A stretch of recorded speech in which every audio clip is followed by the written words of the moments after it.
That black fool Mavovo. If it had been a good snake it would have told him to keep clear of Beza Town. So I will swallow one of these pills and give the other to Baas Stephen," and he crammed the filthy mess into his mouth and with an effort got it down, as a young turkey does a ball of meal that is too big for its throat. Then, as I heard Stephen calling me, I left him invoking a most comprehensive and polyglot curse upon the head of Imbozwi, to whom he rightly attributed all of our woes. "Our friend here says it is time to start," said Stephen, rather shakily, for the situation seemed to have got hold of him at last, and nodding towards old Babemba, who stood there with a cheerful smile, looking as though he were going to conduct us to a wedding. "Yes, white lord," said Babemba, "it is time. I have hurried so as not to keep you waiting. It will be a very fine show, for the Black Elephant himself is going to do you the honour to be present, as will all the people of Beza Town and those for many miles round." "Hold your tongue, you old idiot," I said, "and stop your grinning. If you had been a man and not a false friend you would have got us out of this trouble, knowing as you do very well that we are not sellers of men, but rather the enemy of those who do such things." "Oh, white lord," said Babemba in a changed voice, "believe me, I only smile to make you happy up to the end. My lips smile, but I am crying inside.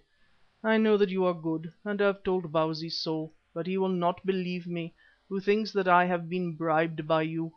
What can I do against that evil-hearted Imbozwi, the head of the witch doctors, who hates you because he thinks you have better magic than he has, and who whispers day and night into the king's ear, telling him that if he does not kill you, all our people will be slain or sold for slaves, as you are the scouts of a big army that is coming. Only last night Imbozwi held a great divination in Daba, and read this and a great deal more in the enchanted water, making the king think he saw it in pictures, whereas I, looking over his shoulder, could see nothing at all, except the ugly face of Imbozwi reflected in the water. Also he swore that his spirit told me that Dogeetah, the king's blood brother, being dead, would never come to Beza Town again. I have done my best. Keep your heart white towards me, O Macumazahn, and do not haunt me, for I tell you I have done my best. And if ever I should get a chance against Imbozwi, which I am afraid I shan't, as he will poison me first, I will pay him back. Oh, he shall not die quickly, as you will." "I wish I could get a chance at him," I muttered, for even in this solemn moment I could cultivate no Christian spirit towards Imbozwi. Feeling that he was honest after all, I shook old Babemba's hand and gave him the letters I had written, asking him to try and get them to the coast. Then we started on our last walk. The Zulu hunters were already outside the fence, seated on the ground, chatting and taking snuff. I wondered if this was because they really believed in Mavovo's confounded snake, or from bravado, inspired by the innate courage of their race. When they saw me they sprang to their feet, and lifting their right hands gave me a loud and hearty salute of "Inkoosi, Baba, Inkoosi, Macumazahn." Then, at a signal from Mavovo, they broke into some Zulu war chant, which they kept up till we reached the stakes. Sammy too broke into a chant, but one of a quite different nature. "Be quiet," I said to him. "Can't you die like a man?"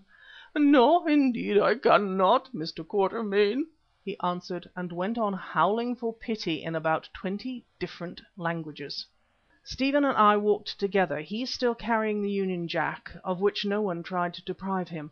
I think the Mazitu believed it was his fetish. We didn't talk much, though once he said: "Well, the love of orchids has brought many a man to a bad end. I wonder whether Governor will keep my collection or sell it." After this he relapsed into silence, and not knowing and indeed not caring what would happen to his collection, I made no answer. We had not far to go. Personally I would have preferred a longer walk. Passing with our guards down a kind of by-street, we emerged suddenly at the head of the market-place, to find that it was packed with thousands of people gathered there to see our execution. I noticed that they were arranged in orderly companies, and that a broad open roadway was left between them, running to the southern gate of the market, I suppose to facilitate the movements of so large a crowd. All this multitude received us in respectful silence, though Sammy's howls caused some of them to smile, while the Zulu war chant appeared to excite their wonder or admiration.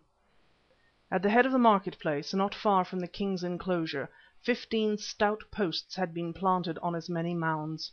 These mounds were provided so that everyone might see the show, and, in part at any rate, were made of soil hollowed from 15 deep graves dug almost at the foot of the mounds. Or rather there were 17 posts, an extra large one being set at each end of the line in order to accommodate the 2 donkeys, which it appeared were also to be shot to death. A great number of soldiers kept a space clear in front of the posts.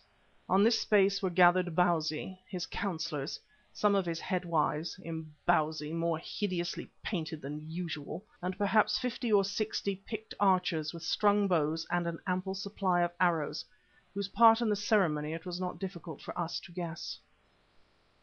"King Bausi," I said as I was led past that potentate, "you are a murderer and Heaven above will be avenged upon you for this crime. If our blood is shed, soon you shall die and come to meet us where we have power, and your people shall be destroyed." My words seemed to frighten the man, for he answered, "I am no murderer. I kill you because you are robbers of men. Moreover, it is not I who have passed sentence on you.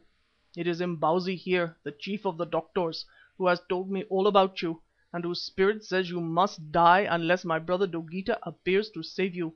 If Dogeetah comes, which he cannot do because he is dead, and vouches for you, then I shall know that Imbozwi is a wicked liar, and as you were to die, so he shall die." "Yes, yes," screeched Imbozwi, "if Dogeetah comes, as that false wizard prophesies," and he pointed to Mavovo, "then I shall be ready to die in your place, white slave dealers. Yes, yes, then you may shoot me with arrows." "King, take note of these words, and people, take note of these words, that they may be fulfilled if Dogeetah comes," said Mavovo in a great deep voice. "I take note of them," answered Bausi, "and I swear by my mother on behalf of all the people that they shall be fulfilled, if Dogeetah comes." "Good," exclaimed Mavovo, and stalked on to the stake which had been pointed out to him. As he went he whispered something into Imbozwi's ear that seemed to frighten that limb of Satan, for I saw him start and shiver. However, he soon recovered, for in another minute he was engaged in superintending those whose business it was to lash us to the posts.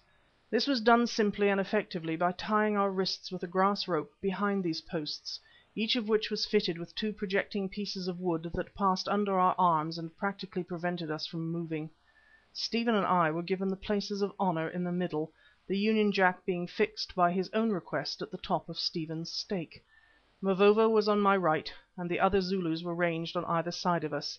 Hans and Sammy occupied the end posts respectively, except those to which the poor jackasses were bound. I noted that Hans was already very sleepy, and that shortly after he was fixed up, his head dropped forward on his breast.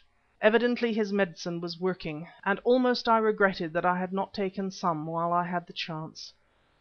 When we were all fastened, Imbozwi came round to inspect. Moreover, with a piece of white chalk he made a round mark on the breast of each of us, a kind of bull's eye for the archers to aim at.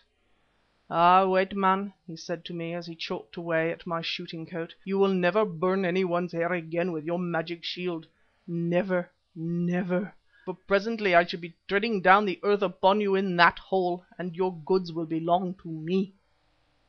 I did not answer, for what was the use of talking to this vile brute when my time was so short? So he passed on to Stephen and began to chalk him. Stephen, however, in whom the natural man still prevailed, shouted, "Take your filthy hands off me," and lifting his leg, which was unfettered, gave the painted witch doctor such an awful kick in the stomach that he vanished backwards into the grave beneath him. "Ow! Well done, Wazela," said the Zulus. "We hope that you have killed him." "I hope so too," said Stephen, and the multitude of spectators gasped to see the sacred person of the head witch doctor, of whom they evidently went in much fear, treated in such a way. Only Babemba grinned, and even the King Bausi did not seem displeased.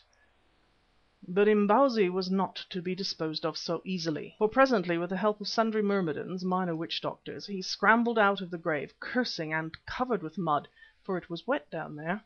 After that I took no more heed of him or of much else. Seeing that I had only half an hour to live, as may be imagined, I was otherwise engaged. End of chapter 10.